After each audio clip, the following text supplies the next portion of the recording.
we have a panel discussion on designing the ideal hybrid model.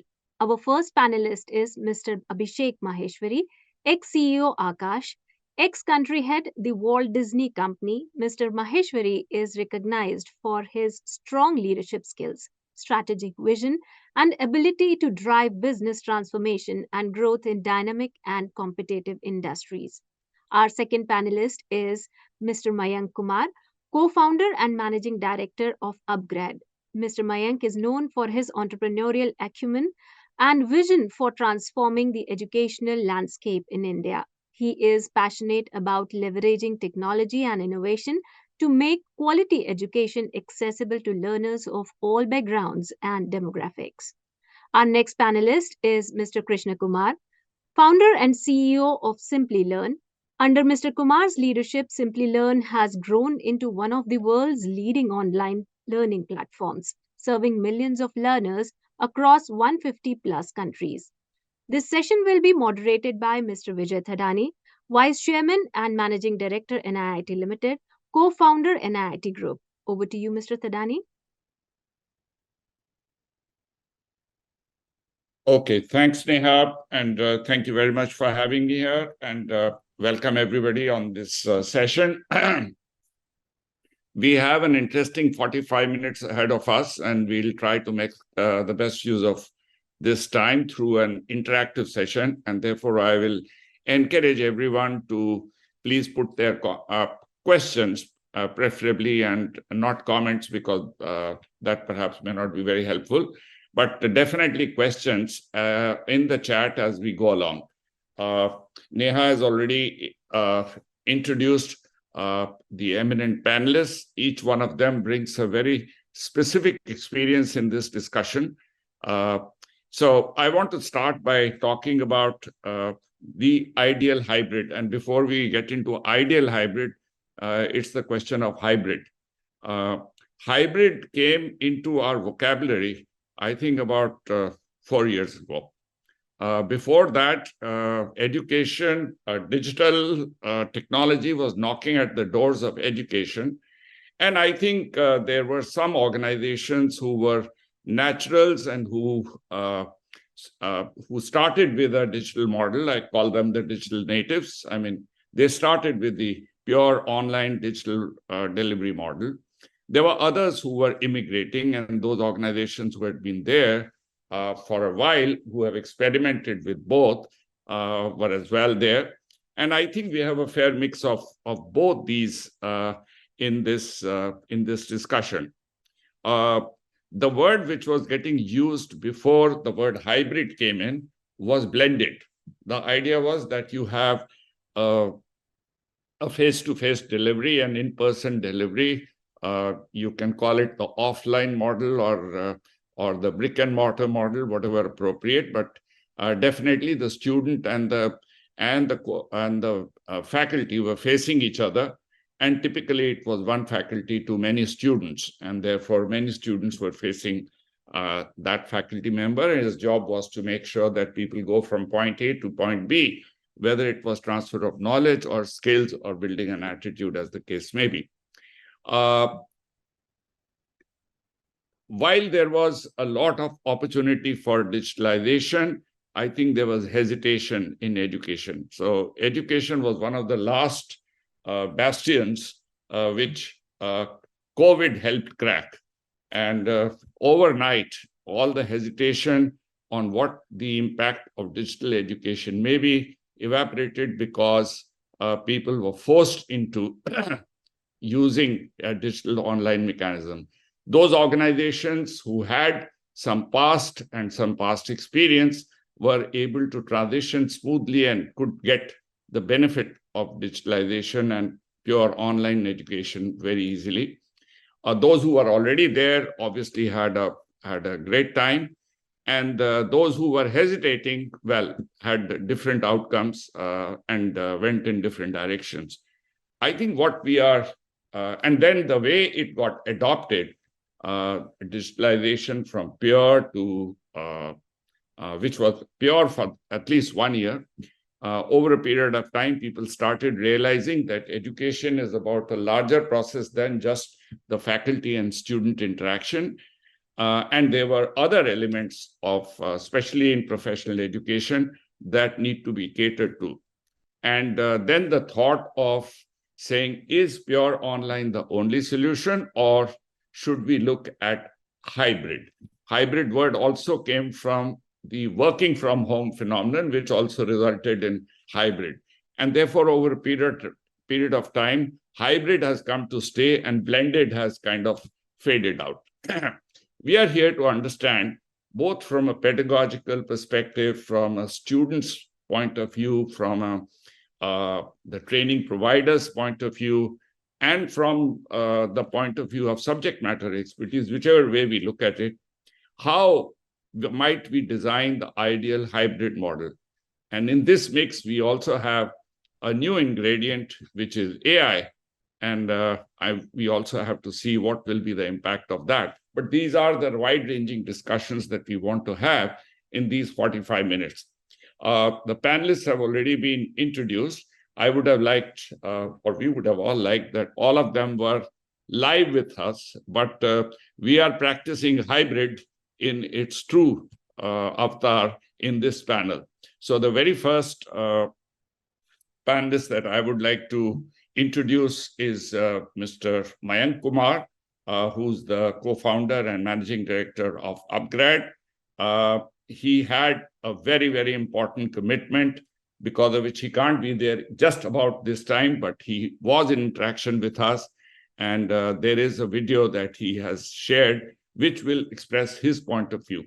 What are we exploring? We are exploring the what, why, and how of hybrid.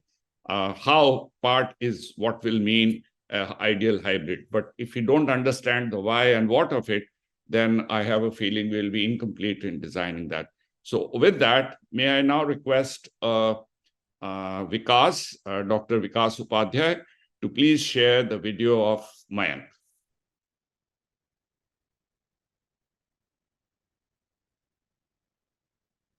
Hi, my name is Mayank Kumar, and I'm one of the co-founders and managing director of upGrad. First of all, thank you very much for having me at this panel discussion today. I know we are discussing a very important topic of designing the ideal hybrid online-offline learning system. This is a very interesting model, because when we start talking about hybrid offline, there's a sudden conversation that goes in the ecosystem which says, hey, look, all these companies that started in digital ecosystem like edtechs of the world, they're suddenly pivoting. But let me just try to sort of give you a slightly more nuanced view when you're talking about hybrid or online education, as to how do I look at the approach towards designing the ideal hybrid solution. So when I'm looking at the hybrid model, for me, education has got 3 to 4 broad components. I mean, I look at education into 3 broad components, specifically in the context of what we are doing at upGrad. The first component of education business or education ecosystem is acquisition of customer. How do you reach out to the customer? How do you reach out to prospective learners? How do you engage with them and therefore talk to that individual learner to convince them that your product is the right product for their needs that they're looking at that point of time. Second is the learning play, which is the exact teaching and how people should teach and go through a teaching system over a period of time. And then third one is the outcomes play, which is where people focus on jobs, placements, increasing grades, finding the right, cracking the right examination, so on and so forth. So when I look at education ecosystem to these 3 components of acquisition, learning, and outcomes, I think hybrid can play a role in all 3 of them in a different way, in a different manner. While at upGrad, we believe that the second is a very sacrosanct piece, and we personally believe that the second element should happen largely in the online context, which is the learning element, should happen largely in the online context, because in that case, you can maintain consistency. There could be some elements of blend, but my personal take is a blend or a hybrid, an offline coming in is a lot more needed in the acquisition front as well as in the outcomes front. Let me explain you what I mean by that. When it comes to acquisition, a lot of us focus on acquiring customers or acquiring potential learners from these digital platforms, search engine or social media platforms coming in. A person shows interest, a counselor will talk to them, they will go and meet them and then try to convince them. I think in that component of it, having physical presence, specifically in a country like India, is very critical. We are seeing in some of the large test prep companies that have got these physical centers located at different places. While they do teaching there, they also use these centers for better credibility, better trust, and better acquisition. I think as upGrad, we have now sort of committed to opening about 100 plus centers, and this will solve the first part of the problem, which is about acquisition, because if I have presence across different parts of the country, and as they say in India, jo dikhta hai, wo bikta hai. And as you have the last mile presence, credibility, trust, and acquisition become much more seamless. When it comes to learning, while I personally believe that it should largely be online in the context of digital ecosystem, but there are interesting ways that online, offline can be blended. While at upGrad, we don't believe in that hypothesis, but let me give you an example that an ideal model, if I had to do and revamp everything at upGrad into a hybrid model, I would use online component as a pre-read before coming to the class, and use the Socratic way of learning and use the classroom-based teaching to deliver the lecture such that the person can start reinforcing the concepts that they have learned earlier. It's easier said than done, but I think if you flip the role of online and offline, or define a very clear role of online and offline medium, and hybrid system can really be created in a very meaningful manner. When it comes to outcomes, it's very difficult to sort of position what and how outcomes can be online, offline. So I'll give you an upGrad example. For example, if we have a job placement and the 100 people who have come for a job drive, which is happening online, I see a conversion of about 10 to 15%. The same thing we did it last 2 weeks back on an offline context. About 150 people came for the job drive and 75 found a job and job outcome. I think that piece shows that the outcome component increases significantly if you host the outcome element offline. And that's why I believe that the first component of acquisition and the last component of outcomes, offline can play a very, very important role. While in the middle component, I'm not a firm believer, but if you define a very clear role in terms of learning, that what role would online play, what role would offline play, I think it's very easy for one to sort of create a very consistent cookie cutter approach of delivering offline medium also. So I personally believe that we are all education companies first. Whether it is tech, whether it is online, whether it is offline, happens next. And therefore, as founders, as entrepreneurs, we should look at identifying what kind of blend at which part of the value chain would be most beneficial, A, for the learners, and B, for the business overall. Thank you very much for the time today.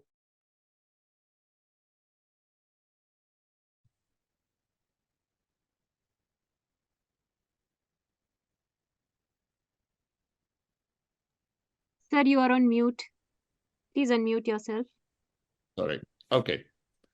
No, I was just saying thanks to Mayank for opening this. I think 2 or 3 interesting perspectives came.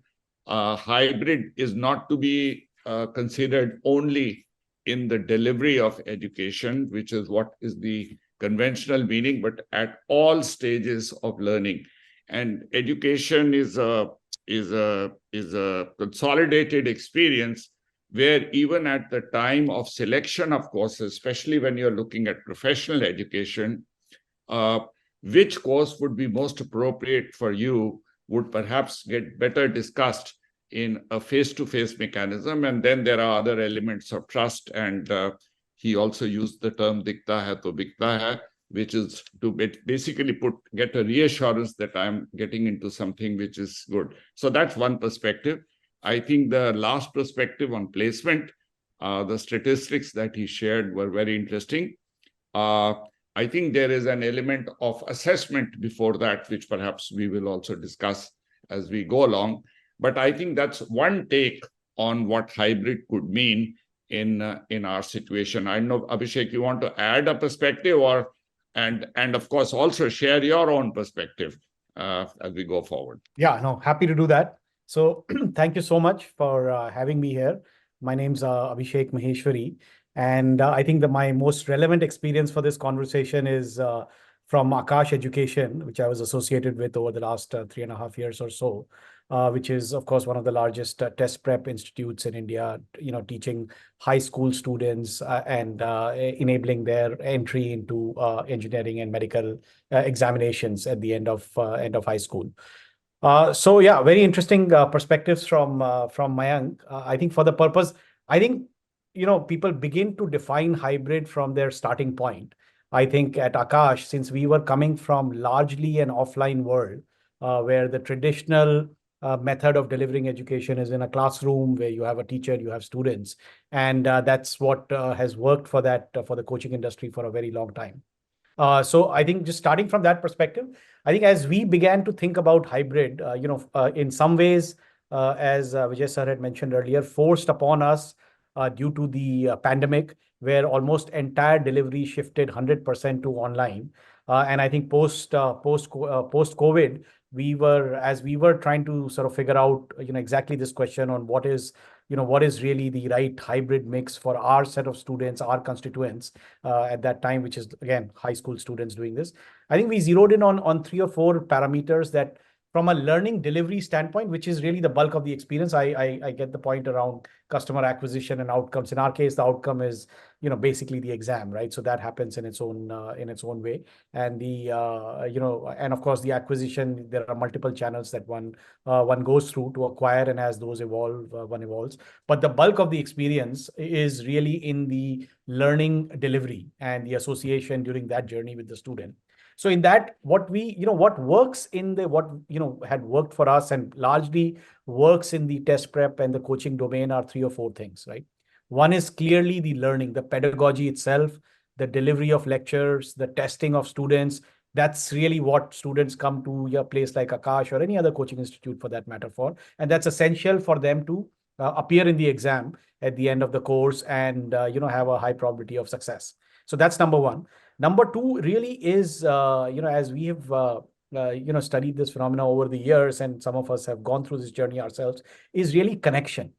I think the connection becomes a very important part because, these are young kids. At the end of the day, average age is, 16 to 18 years. And the connection at 2 points. One is with a teacher. India has a long ethos of the Guru's Shishya Parampara, and a good teacher, as we all know, can be a transformative experience for impressionable minds, right? So if you have a good teacher, you have a good connection with the teacher that can encourage you, that can egg you on. It's a tough journey at that age. So that we found to be a very meaningful, predictor of outcomes. And the other connection is really with your peer group, because by definition, these are competitive exams. So there is really while of course there is an absolute, but largely it is about, there is a very large group of people who are competing to come out on the other side. And only, there is obviously a big supply demand gap, as we know, in the higher education space in India. So whether it's for medicine, whether it's for engineering, whether it's for MBA, any of those, the number of people competing and the number of seats is limited. So the peer group that you are with actually really allows you to base yourself on where do you stand vis-a-vis the competition. And that always, can usually, we've seen, can be a very positive motivator for students to see, kids around themselves or students around themselves that are. So that's number two. And the number three really for this age is about discipline and engagement, right? Again, young children, it's a long journey. Typically kids spend 2 to 3 or 4 years studying for these exams, and they need to keep a discipline. They need to keep their, and temperament becomes a big indicator as well, right? A lot of students, on a good day can crack the exam, but on a bad day may not do as well, right? So how do you maintain that temperament? How do you maintain the discipline? And one of the things discipline leads to engagement, and engagement leads to better learning outcome. So I think when we thought of designing the hybrid, we sort of, instead of, using the terminology of how much online, how much offline, we said, these are the 3 things that we have to solve for as we think of hybrid. And the thing that we started experimenting with, and it's, to some extent, I would say it's still work in progress. In general, the whole hybrid world is evolving. People's tastes and preferences are evolving. So it's an evolving world. The way we did it was that, we have teachers, we have classrooms, we have pedagogy, all of that is well tested. As we get into the post-COVID world, we are going to give all our students, 100% of our students, the choice to come into the classroom or attend, lectures online. I think it worked. It's worked for us to a certain extent so far in 2 or 3 ways. One is, we sort of realized very early that, hybrid means very different things to different people. So who are we to make that choice? Some people would like to do 50% of their classes online, 50% offline. Some would like it 80-20, some would like it 80-20 the other way. So we left the choice to the students. So almost every lecture that we delivered was being beamed on online. So the same teacher, the same set of students. Now, if you decided to come to the class, great, you're sitting there. If you did not decide, you could log into a Zoom session exactly like this. And the teacher, we try to create the technology where the teacher could continue to engage with you. And you are still part of that same cohort, so your peer group remains the same, and the learning delivery happens. I think what we, this is how we did it.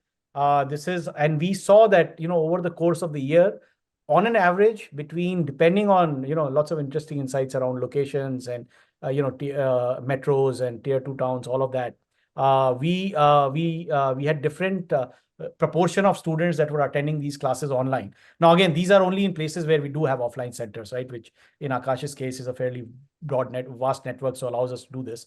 On a median level, about 15 to 18% students were attending any given lecture online. And what we noticed in this was that your overall, so because most of the students that come into coaching are also school students, they have other things to do and they devote a substantial amount of their free time to the coaching. There are times when they cannot. So even in the best case, our attendance was 75 to 80%. Once we introduced the hybrid, on an average, we found attendance to improve by 5 to 10 percentage points. So what that has led to is better, engagement, and better engagement, does in general over a longer trend line would translate to better outcomes. So I think that's the one, that's how we approached it. And we said, let the, 3 or 4 elements. One is we have to solve for the teacher and the student. So it's still going to be a similar cohort size. From our perspective, once we got to a point where you can more or less be sure that 15% students are going to attend every class online, you get that much more space to accommodate other students. So that was sort of, an economic benefit of that, but you're always leaving the choice in the hands of the customer. The second was that the improved engagement, because there are days when there is traffic or the student has something going on at home or at school, they can't come to the center, but they can very easily log online. Or if they want to attend physics but not chemistry, they can do that, right? So that improves engagement that otherwise that student would have been absent for that day.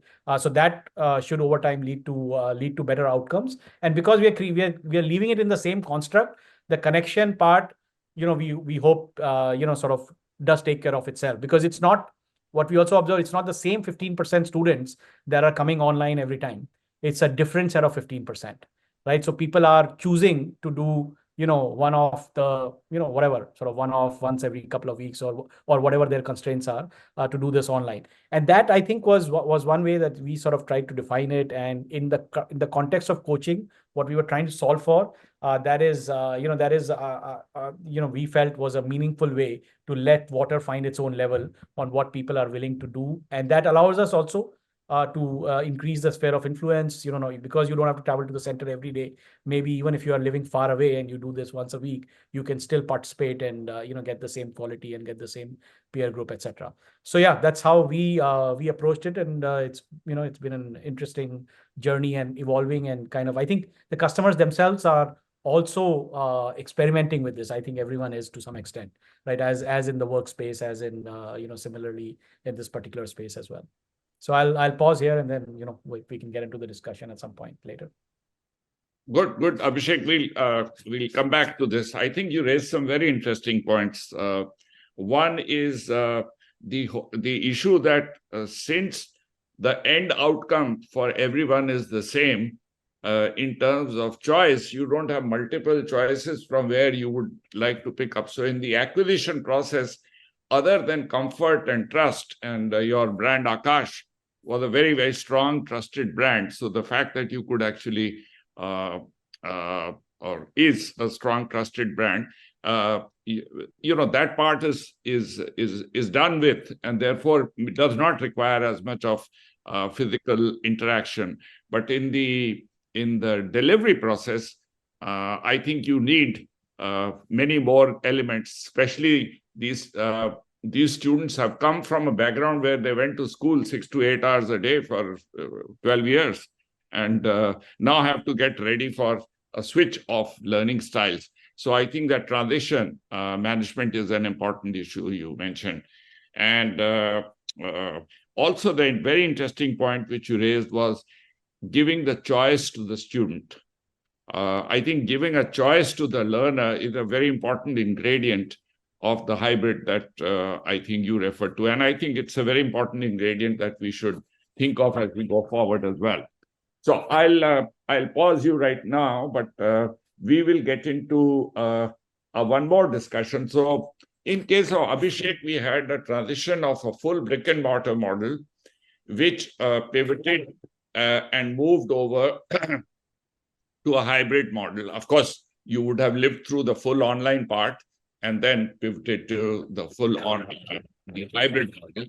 And that is getting discovered. I think our next speaker, Krishna Kumar, panelist, is again an eminent person, having spent considerable amount of time and experimenting with multiple models, but also comes from a native background, which means a digital native, which started with online and has strong convictions on what it can do. So may I now request his video to be played, and then we can get into a freewheeling discussion. So I do have a question, but I will address that question. Hello, Vijay and Abhishek, how are you? Sorry, I couldn't do this in person, so sharing a recorded version on what hybrid learning means to me. So an area that Simplilearn operates into, which is upskilling professionals and also helping people get their first job.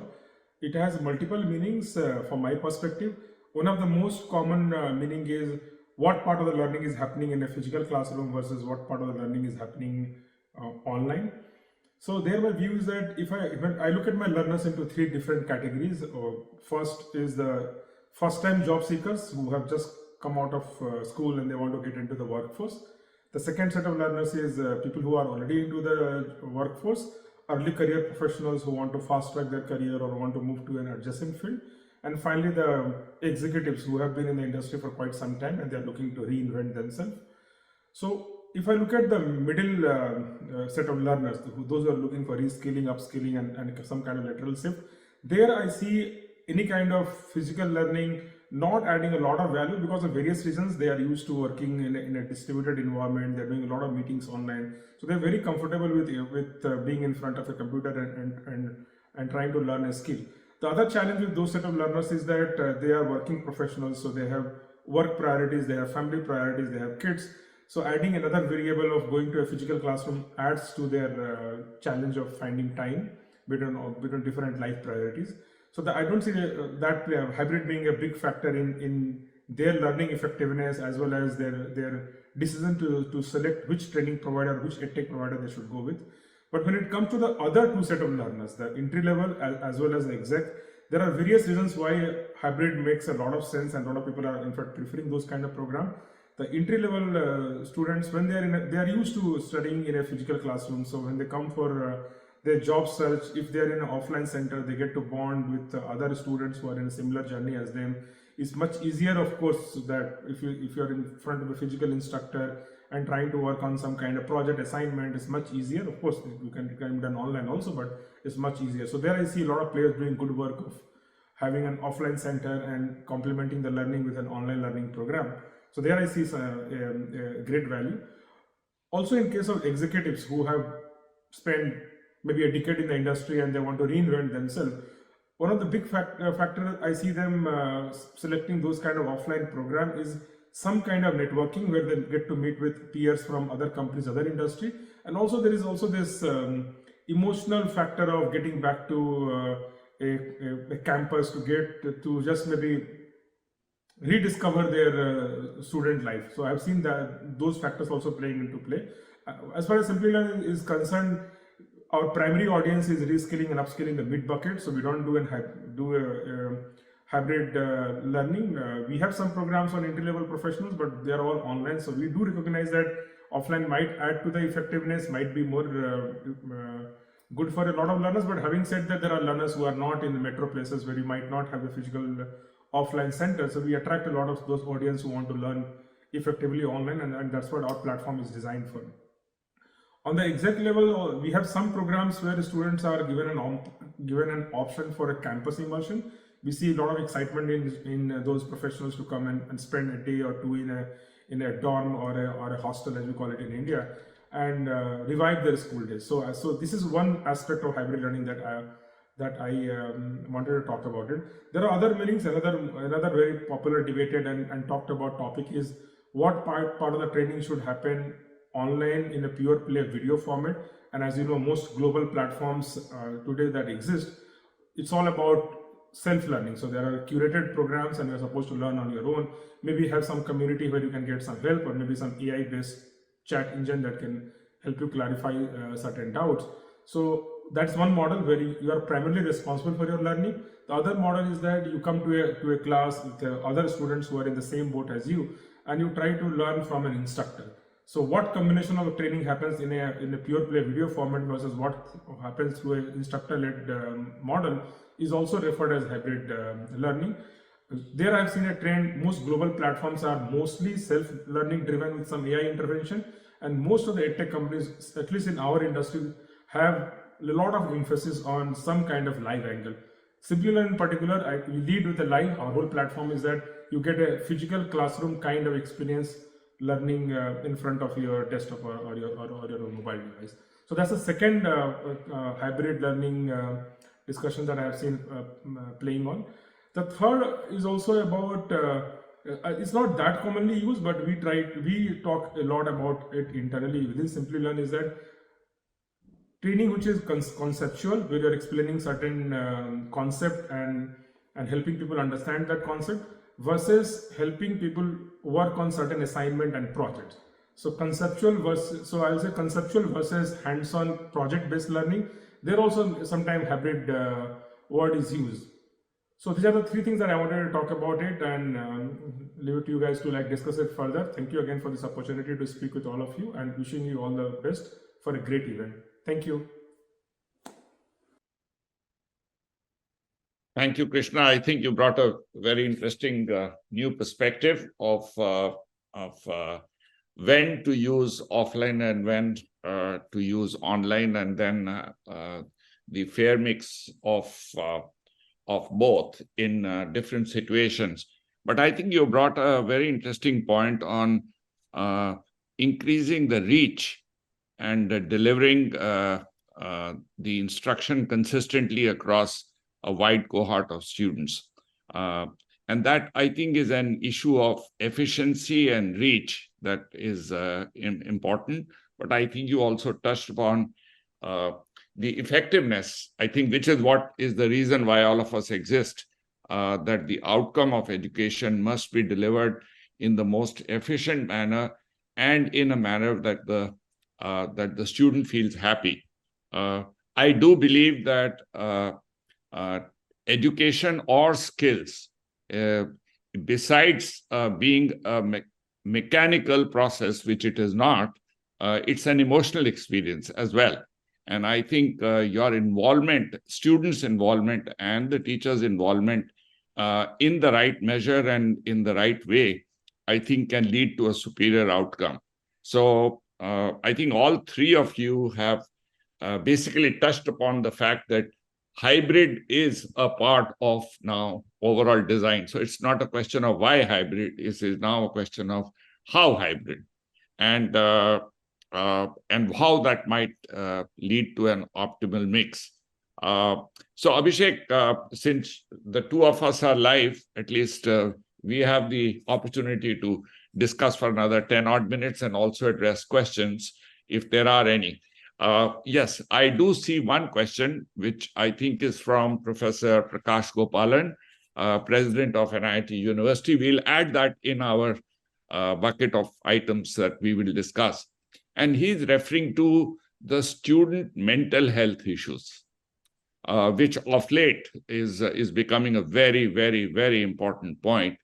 And he's obviously talking about in the overall EdTech design, but I'm saying we'll restrict it to our discussion. What is the impact of, or how can hybrid help in tackling and managing the student health issues, which in a pure online or a pure offline model may be difficult or simple? We can start with that and then move on to other issues, if that's okay with you. Sure, sure. Yeah, no, it's a very pertinent point, and it's kind of one of the central issues of the way our education system, frankly, is at this point in time. And I think at some level, it reaches it's particularly intense when when lots of people are seeking the same outcome, which is of course not going to be available. So whether it's eventually for jobs or particularly in the coaching case, right, when young kids are studying for these exams. So it is a major issue. There's no doubt. And as you mentioned, I think there probably it needs a much broader discussion than but in the sense of what we are talking about today.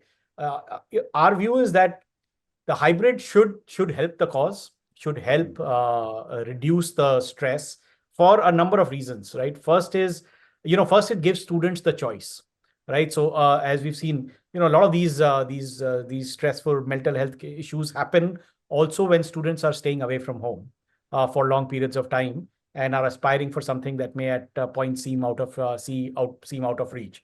I think because of I think Krishna talked about reach, and hybrid also gives you the chance to spend if required more time at home. So let's say you've gone to another city to study for one of these exams. It allows you to go back home periodically and still be foot and step with your peers or with your classmates in continuing to cover the education. So that's so at any point, if you feel that it should help. I think it also just provides you more avenues to reach out. So because it's not just about the lessons, it's about reaching out to teachers, it's about getting your doubts resolved, it's about more material being available to you. So all of that, I think the technology enables. The hybrid environment, once companies fully embrace it, enables you access to more resources that should help alleviate at least some of the stress. Having said that, I don't think hybrid is the panacea for that. That's frankly I'd say it is a flaw in the way the supply demand dynamics work in our education system or in our employment system, what have you. So I think it definitely requires a broader system, but I think hybrid can do at least a small part in giving students and parents and educators more choice to reduce the overall stress in the system. No, I think you have a very valid point, because as I said, it's not only an emotional process, but it's also a collaborative process where I don't think the issue is between the student and the teacher. It is the student, it is the parent, it is the student's ecosystem, as well as the instructor and the educational institution. I think all of them have to play a collaborative role to help the student realize his full potential, which is the purpose of education, at least the way we define it. So in that, if there is an opportunity for the student to seek whichever part he wants to seek and not get cooped into one place, which is 500 to 1,000 kilometers away and has difficulty in reaching out to his parents, and that body language is not visible in your day-to-day interaction, I think it can become significant. But if you have a choice that you can go home and do part of the learning from home and then come back, I think that can definitely alleviate. Of course, the larger malaise of how we solve this. 1,000 people run and one person makes it, kind of that syndrome. That's a separate issue, and that's not the purpose of our discussion right now. But I think it's a very well-made point that you put. We do have a question coming from, and we'll maybe take it up a little later, which is to say, how do you decide between synchronous and asynchronous learning for corporate skilling? But we'll come to that. So I was just adding two more dimensions of hybrid. So far, we discussed hybrid. Either you attend in person or you attend online. And I think everybody gets the same treatment. The additional issue that you brought in is if the student had a choice.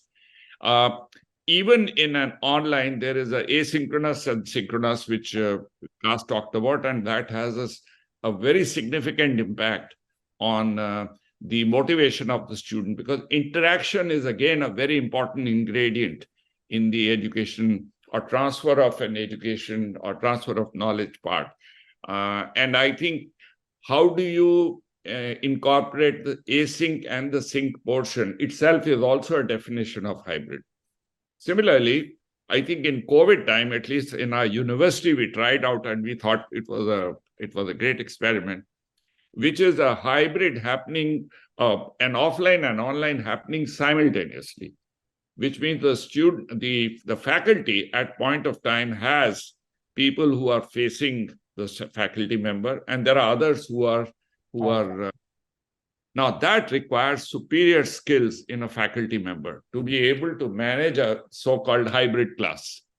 And I think that taught us that it requires a superior pedagogical construct for it to be effective, so that those in the class don't have, in quotes, an unfair advantage, and those in online are not able to participate actively, and therefore get a sense of having missed out. So we also had an interchange mechanism where, because the classroom size being same, if same number of students had to sit, now with creating distancing, we did have to work on how might both happen simultaneously. More about that as we go along. Let's just discuss what are we getting out of it, because we'll also run out of time. What do you think is emerging from here is an optimal mix, and what are the ingredients of a hybrid that we should consider depending on the situation? What are the factors that we can converge on? Yeah, I think, again, I think different segments, as we heard all the speakers and the points that you made, different segments are optimizing. So I think we have to state what is the solution that everyone's looking for. And I think depending on that solution at different life stages, people may, there may be different definitions of what is optimal.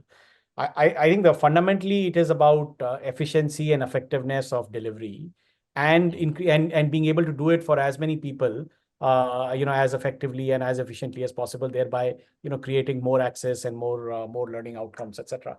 So I think that definition everyone agrees on. That's true across segments.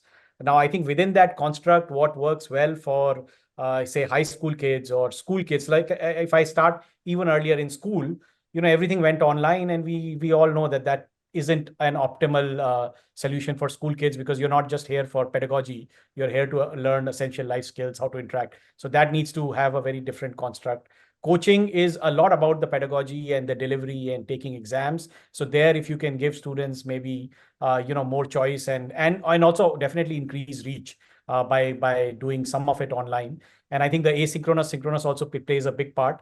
If you have a cohort of self-learners, I think asynchronous can work very well, or a larger proportion of, if you have a cohort that needs more discipline, more hand-holding, more discussion, then you need to have an effective blend of synchronous, and you need to have the teacher presence. And then as you go, I think, older and people become more self-learners, probably there is that mix changes again.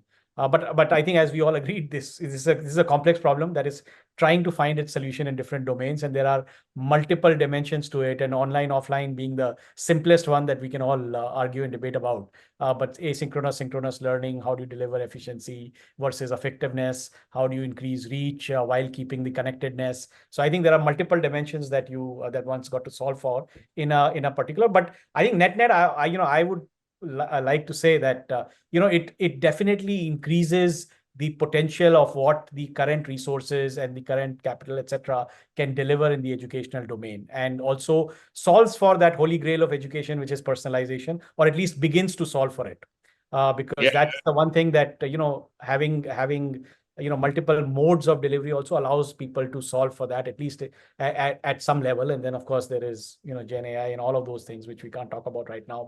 But I think hybrid will definitely aid both in relieving overall stress, increasing efficiency, and maybe starting to solve for personalization in a meaningful manner. Great. I think in a sense, we covered a lot of ground, but I think we've opened multiple avenues for further discussion, which I think in the continuity of this summit, as we move into the growth camp, I think are areas that we should explore. But sufficient to say that hybrid is here to stay as a part of our vocabulary, number one. And number two, I think it is not a one-size-fits-all. there are a number of considerations which get applied. You have to use hybrid as a conscious choice and not get led accidentally to it, because a poorly designed hybrid may be worse than either of the two extremes that we were discussing. The context is important, the learner is important, and of course, the overall emotional experience where the transfer of knowledge or skill happens is important. Of course, there is also the good old method of learning, which Dr. Sugata Mitra talked about, of self-organized learning systems, where students amongst themselves actually create superior learning to what it would have happened in anyone. So that's another context of hybrid. So there are multiple ways by which we can organize that. Of course, the ultimate would be, as you said, the holy grail, one guru, one shishya, and making sure that everybody becomes an Arjuna. So I think that is what perhaps we are all aiming for. And there is plenty of time to discuss that after this rather than during this. So I'll summarize at this point of time with these words and hand it over back to Neha. And I also see Rajiv Pawar on the line, and I also see Prakash Gopalan, the president of NIIT University, waiting to sum up the Growth Summit. So thank you very much, Abhishek, and thank you very much for your participation. Thank you, sir. That was a really enriching session.